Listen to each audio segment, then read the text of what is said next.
Hello mga guys, welcome back to my channel, Jess Automotive mga guys. Ituloy natin yung yung project natin. Bago natin i-check yung spark plug, dapat condition tayo. Yung ibig sabihin mga guys, kung ano yung mga dapat wala rito, ibalik natin sa dati. Gawin natin ito mga guys, parang brand new. Ibig sabihin mga guys, walang dinoktor. Kung ano yung mga tinanggal na nila dyan, ibalik natin. Katulad nito mga guys, ilawan natin. Yan, ilaw. Yan, katulad nito mga guys, yung ito, tatanggalin natin to. Lalagyan natin ng thermostat. Yan. Kasi mga guys, hindi natin normal po ito. Yung sinasabi ko po na inormal natin yung temperature, tapos i-check natin yung spark plug. Ngayon po, para makuha natin ng tama, lagyan natin to. Kahit 30 years old na po itong sasakyan natin, sabi nga po, ang gumawa nitong mekaniko na to, mga mekanikong engineer, nagdisenyo ng makina nito, dalubhasang manggagawa. Ibig sabihin mga guys, ito po malaking ambag sa makina. Kaya ito po ibalik natin yung mga natanggal po. Dati po kasi niyan, tumataas yung temperature, nakarekta yung pan. Ngayon po naayos na natin yan, nag-automatic. Ngayon lagyan na natin ng thermostat. Okay,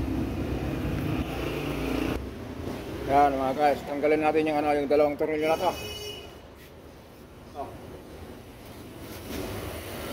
Pero tanggal natin ang negative.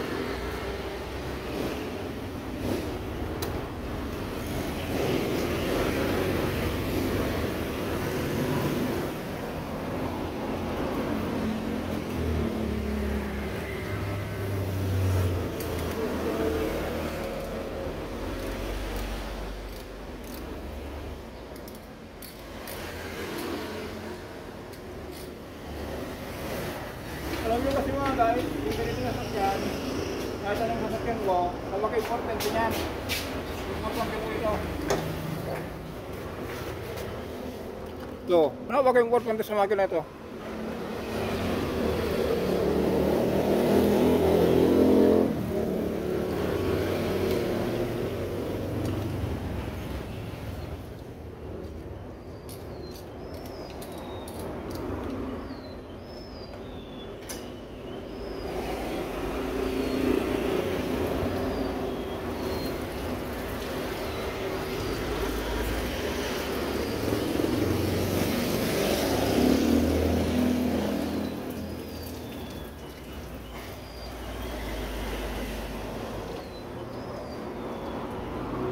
Yup.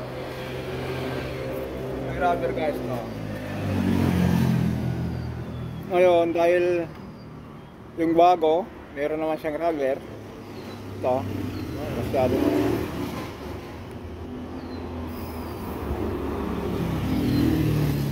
lagay natin to.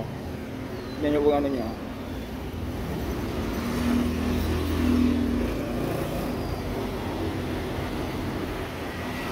Ito po yun mga guys. Ito lang po yun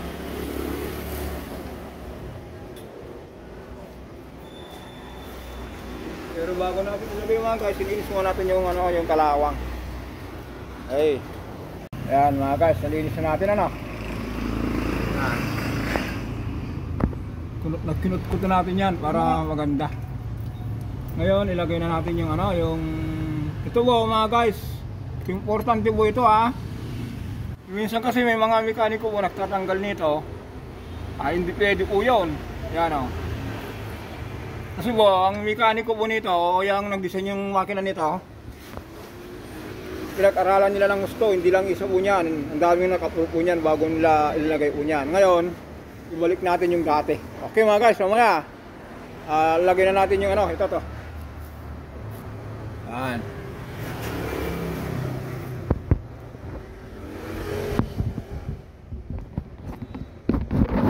Mga guys, yung ulitin natin, ang daming po dito, ang daming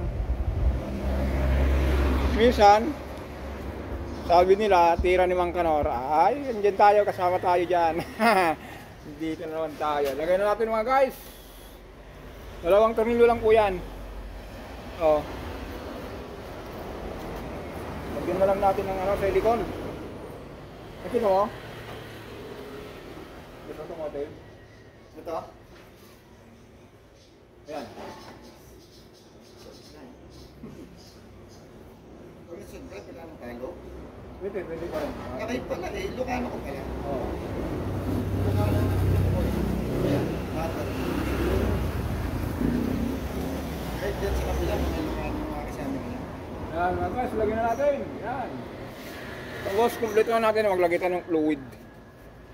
Ay, sorry. Kulang.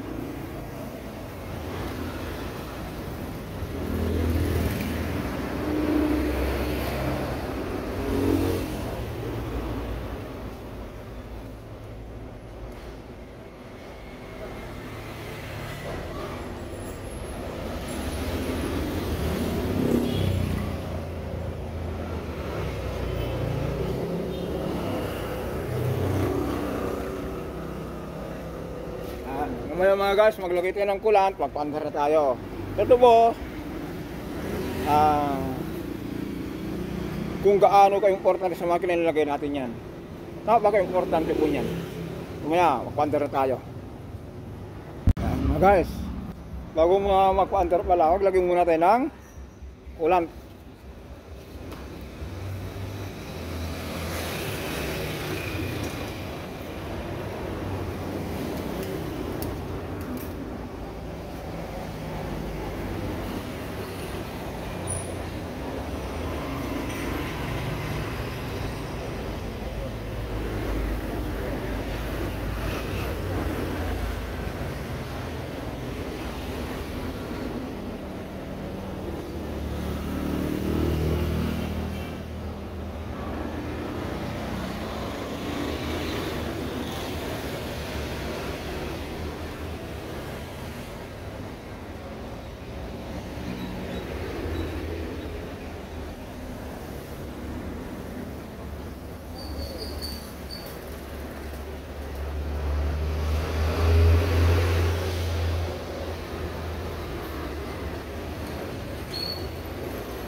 Boss, good morning. Good morning. So, ano ba kayo? May scanner kayo? Meron.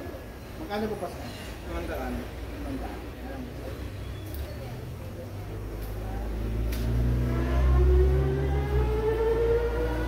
Ayan mga guys, lagyan natin yung takip, mag-start na tayo. May nagtanong kasi na.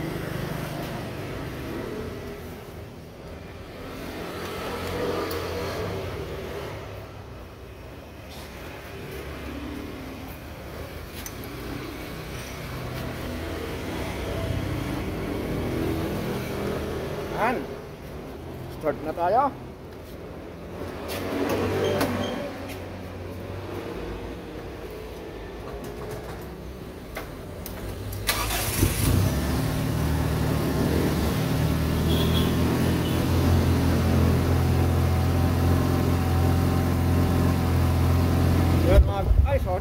Yan mga guys, cold start yan. Antayin natin na mag-automatic yung fan. Kung punta natin yung RPM niya, nasa 1,000 na yan, 1,004 or 1,002.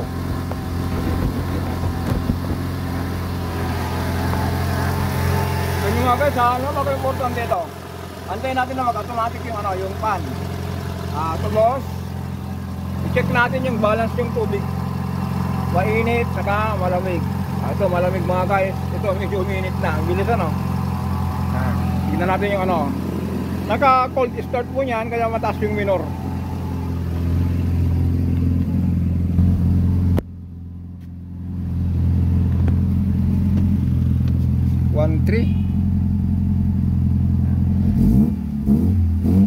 Kusang ito mga guys, kusang bumababa ito.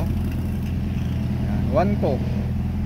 Mga po ito, mga ilang segundo.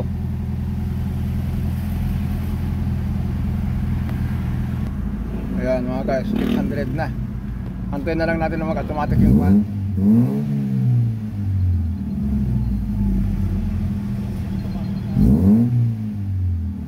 Automatic antayin natin mag-automatic yung fan. Yan ang 800, pupunta sa yan, 700.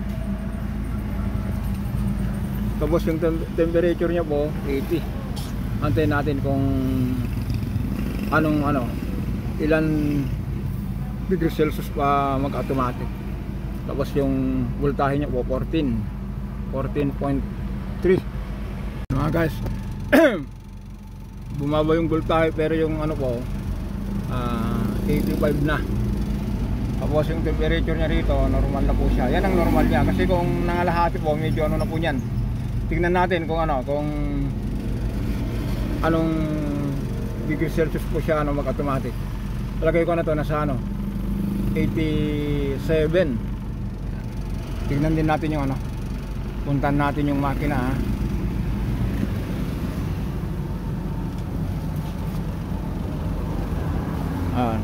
unti-unti natin ito mga guys. Balas sa ba? Yan, balas sa. Malapit na mag-automatic ito mga guys.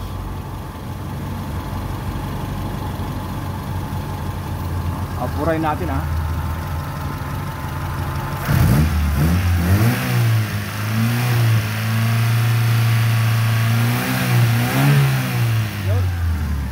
Sabi ko na nga ito, nag-automatic na puntahan natin kung ano yung init.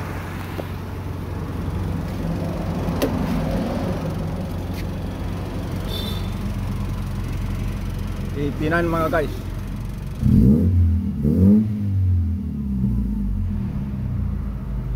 88. Tignan natin kung hanggang kailan siya uminto. Kung pupunta sa 86, 87. Tignan natin kung mamatay uli. 86. 89 siya mga guys, nag-automatic. Yan, 86 uli siya. Yan yung normal temperature niya mga guys sa makina. Ngayon po kung mag 86, 87, 89, yan mag-automatic 85.